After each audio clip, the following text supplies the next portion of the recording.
My wife came back from the dead to find out I exposed her mother's criminal secrets. Then she activated the spy tracker she hid on me all along. The sound of the lock clicking was the sound of my life collapsing. I stood in the foyer of my apartment, the one my wife, Clara, and I had built our entire future in, and watched my mother-in-law, Eleanor, pull the door shut with a decisive, triumphant snap. She didn't even look back at me. She just adjusted the expensive silk scarf around her neck and walked down the hall toward the elevator, where she'd presumably meet her lawyer. "You think you can just barge in here, David? This property is under review. The paperwork is filed. You have until the end of the week to vacate." Her voice, usually laced with condescending sweetness, was now pure steel.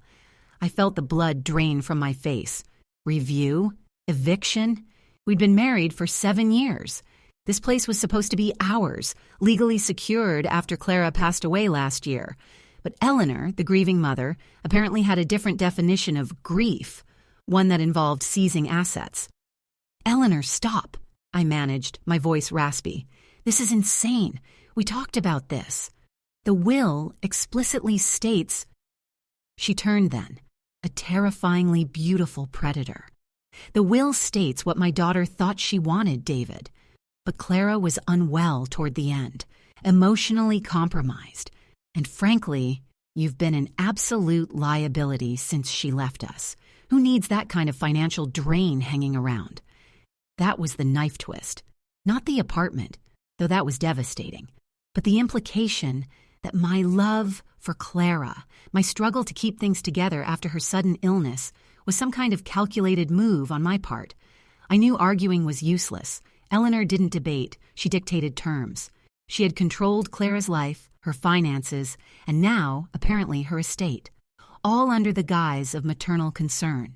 She had the bank accounts, the connections, and the absolute arrogance that comes from never having faced real consequences for her actions.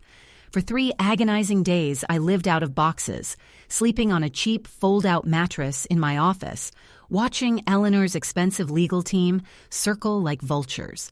They served me notices about maintenance fees I supposedly owed, noise complaints that never happened, and thinly veiled threats about making my life a living hell if I didn't sign the release forms agreeing to walk away quietly. I looked at Clara's picture on my desk. I promised her I would protect our home. I couldn't fight Eleanor in the courtroom. Her lawyers were too slick, too expensive. If I contested the probate, it would drag on for years, draining every cent I had, and she'd just use that time to paint me as an unstable opportunist to the court. I had to hit her where she lived, her flawless, meticulously managed public image, and the source of her power, her secrets. Eleanor thought she was untouchable because she controlled the narrative. She'd convinced everyone, including the close friends she'd alienated, that I was the one who secretly resented her wealth and was trying to steal their inheritance.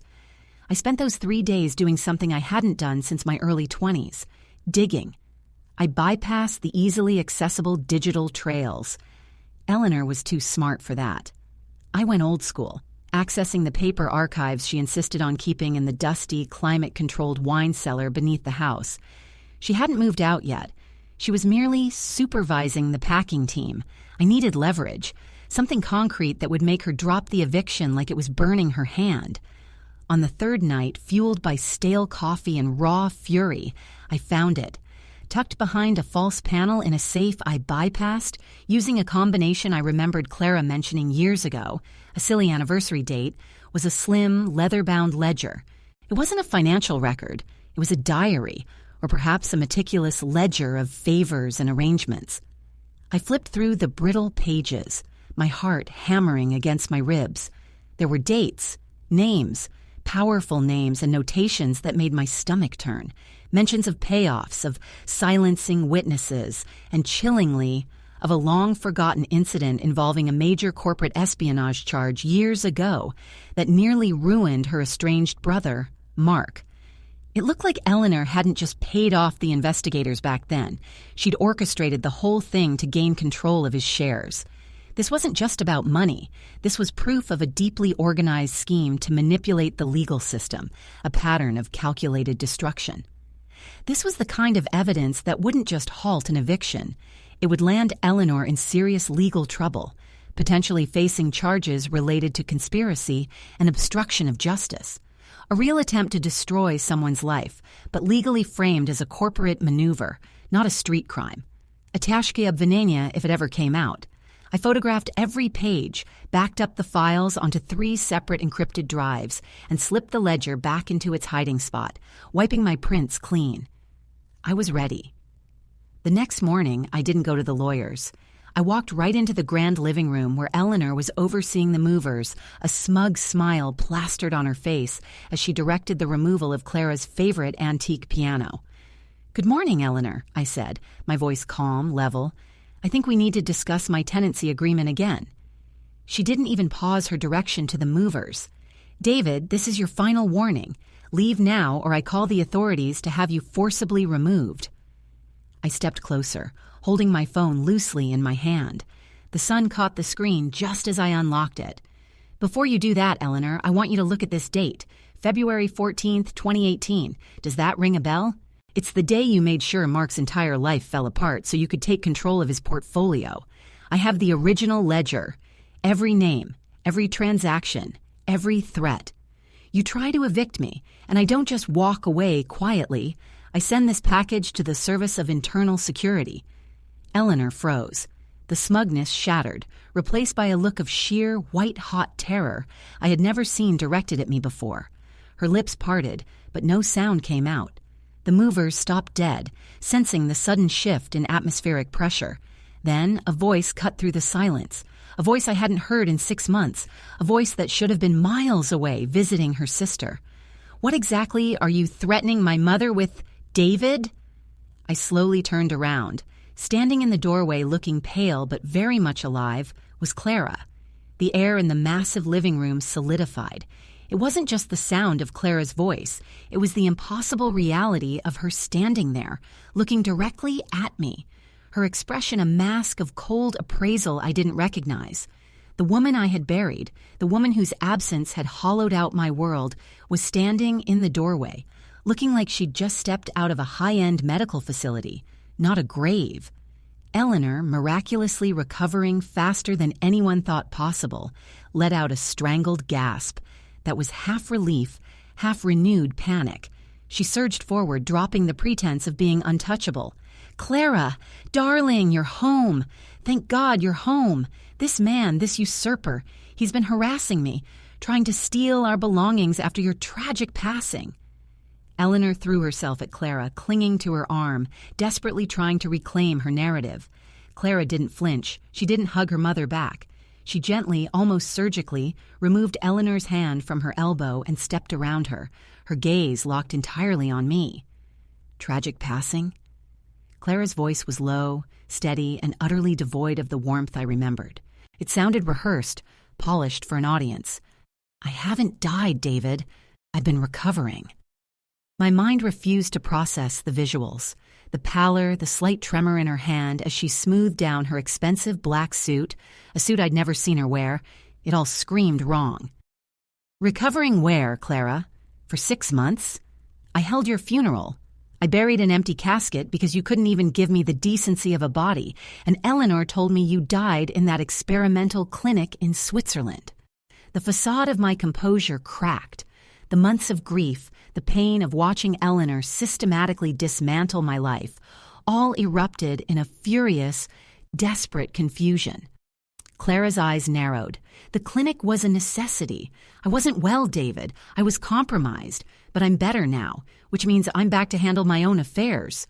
She gestured dismissively toward Eleanor, who was now wilting slightly against a nearby antique console table. "And frankly, Mother, you've been rather messy with the transitional period." I felt utterly insane. This wasn't my Clara. This was a ghost wearing my wife's face, acting like a corporate executive who'd just walked in on a botched merger. "Compromised how?" I demanded, taking a step toward her. "You had a rare neurological disorder. They said it was degenerative. You were supposed to be fading away, Clara, not showing up to catch your mother threatening me with charges of harassment." Clara gave a thin, humorless smile. "Oh, the disorder was real, David. Very real. But the prognosis? That was negotiable. I just needed time to stabilize and, more importantly, time to secure certain assets away from liabilities. She glanced pointedly at me. Liability. The word stung worse than any eviction notice. So you faked your death, I whispered, the horror sinking in. You let me grieve you. You let your own mother orchestrate this entire power grab just so you could sit back and watch? I needed to see who was loyal, David, she countered, her eyes suddenly flashing with an intensity that felt predatory. I needed to see how you would protect our home when I wasn't here to defend it. And frankly, I'm disappointed.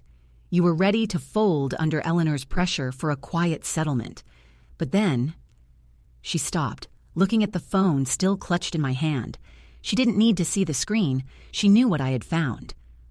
But then, you found something else, didn't you? She continued, her voice dropping to a conspiratorial whisper that was far more chilling than Eleanor's shouting. You found Mother's little accounting book, the one detailing how she manipulated the Mark situation to secure majority voting rights for the holding company. Very messy, very illegal, that organized scheme. Eleanor looked utterly terrified, staring from Clara to me. Clara, you promised. That was collateral. That was leverage against the board. Clara ignored her mother, focusing solely on me. I never saw you as capable of this level of calculated defense, David. You were always so principled, so predictable. But digging into my mother's secrets? That takes a certain ruthlessness, a certain understanding of how far people will go to protect themselves. She took another step, closing the distance between us, radiating a cold, alien confidence. Now, we have a problem, she said, her voice laced with a dangerous excitement. You have evidence that could ruin my mother, evidence that I was very interested in obtaining quietly, and I have proof that you've been digging through private family documents under questionable pretenses. We can't go to the authorities with this. It would expose too much about the family's structure, and frankly, I need Eleanor alive and functional to manage the transition of power. She paused, her gaze raking over my face, analyzing, judging.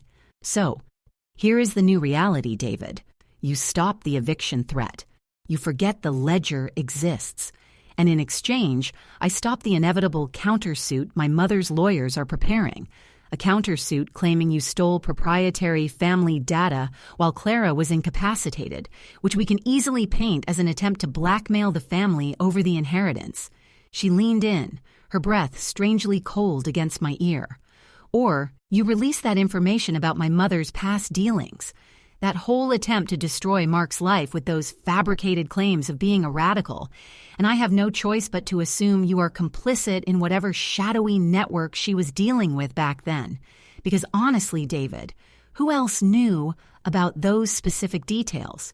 It's either you're my grieving husband who found proof of his mother-in-law's shady dealings, or you're her partner in something far, far worse. And right now, with me back here, I'm leaning toward the latter. She straightened up, a triumphant, terrifying smirk playing on her lips. And then she did the impossible. She reached into the inner pocket of her black blazer and pulled out a small, silver object. It glinted under the chandelier light. It wasn't a pen. It was a sophisticated tracking device, the kind used by international security firms. And she didn't toss it casually. She held it up, pointed directly at the small, discreet lapel pin I had been wearing for the last 6 months, a gift from Clara when she first became sick, and with a sharp click, she activated something on the device. "Welcome back to the game, David," she breathed. Or should I say, "Welcome back to our little network." Because that pin you're wearing, it's not a comfort token. It's been broadcasting everything you've done since the day I died. The click of the tracking device echoed louder than any gunshot. My entire world, which had just tilted on its axis with Clara's return, now spun violently out of control. The lapel pin, a gift she'd insisted I wear every day after the funeral for comfort. It wasn't sentimental, it was surveillance. I hadn't been protecting Clara's memory. I had been reporting my every move to her or whoever she designated for half a year. My initial instinct was to rip the pin off, to smash the phone containing the evidence of Eleanor's manipulations. But Clara's cold certainty, her calm presentation of the evidence against me, paralyzed me. She hadn't just faked her death. She had constructed an elaborate, inescapable web, and I was now caught inside it, not as the victim, but as a potential accomplice. Eleanor, seeing her daughter leverage this new, terrifying information, snapped back to life, her survival instincts kicking in. He knew about the Mark situation, Clara. He was asking questions about those old shell corporations. He was working with someone. He was part of that whole scheme to undermine the family trust. Clara didn't even spare her mother a glance. She was only looking at me, waiting for my move. The ruthless stranger in front of me, the one who looked exactly like the woman I loved, was testing me one last time. Did I fight for the truth of my own innocence, or did I accept the role of the co-conspirator she clearly wanted me to play? If I denied everything, I was fighting two powerful women who already believed I was dirty, armed with proof of my deep investigation into Eleanor's past. If I accepted her narrative, that I was part of a secret network, I might live, but my soul would be forfeit. I took a slow, deliberate breath, forcing my body to relax even as the adrenaline screamed for flight. I looked down at the phone in my hand, the one with the encrypted files documenting Eleanor's decades of calculated destruction. "You're right, Clara," I said, my voice regaining the steady resonance that used to command respect in the boardroom, the resonance Eleanor always hated because it rivaled her own authority. "I am ruthless when protecting what's mine, and I don't like being played." I didn't delete the files. I didn't rip off the pin. Instead, I walked past Clara, right up to the spot where Eleanor had been admiring the movers clearing out my piano. "Eleanor," I said, looking the matriarch directly in her terrified eyes. "You tried to evict me to seize assets. You used Clara's supposed death to manipulate the estate. You orchestrated financial ruin for your own brother under the guise of corporate necessity. That ledger, detailing the attempted sabotage of Mark, that's what I'm interested in." I then turned back to Clara, holding the phone aloft. "And you, Clara, you faked your death to test my loyalty, trapping me in a surveillance net. You used my grief as a weapon against your own mother. That's a level of paranoia and manipulation that borders on something far darker than anything Eleanor ever cooked up. I then did the one thing neither of them expected. I didn't send the files to the authorities targeting Eleanor. I didn't send them to a lawyer to fight Clara. I opened my messaging app, selected a new contact, one I'd made right before I walked in, a very specific, very high-ranking internal investigator I'd met years ago during a corporate compliance review, someone who had always respected my integrity. "I'm sending both packages now," I announced. Package A, Eleanor's decades of fraud, coercion, and the attempt to manipulate key legal outcomes. Package B, Clara's meticulously planned disappearance, the use of unauthorized tracking devices on family members, and the potential obstruction of justice surrounding her assumed death. Clara's face went white. Eleanor started screaming incoherent protests. "You see, Clara," I continued, my voice thick with the pain of betrayal yet clear with conviction. "I loved you, but you didn't just fake your death. You became exactly what you always claimed to hate. A cold, calculating manipulator who uses people as pawns. You wanted to know if I was ruthless enough to survive? I am, but I will not survive as your prisoner or your accomplice." I hit send on both messages simultaneously. The confirmation chime was deafening in the silence. "This apartment," I said, turning toward the front door, finally stepping across the threshold not as a tenant being evicted, but as a free man. "You can fight over it. You can fight over the wreckage of your family network, but you will never, ever control me again." I paused at the door, feeling the weight of the tracking pin for the last time. With a sharp tug, I ripped it from my lapel and threw it onto the Persian rug, right between the two women who thought they owned everything.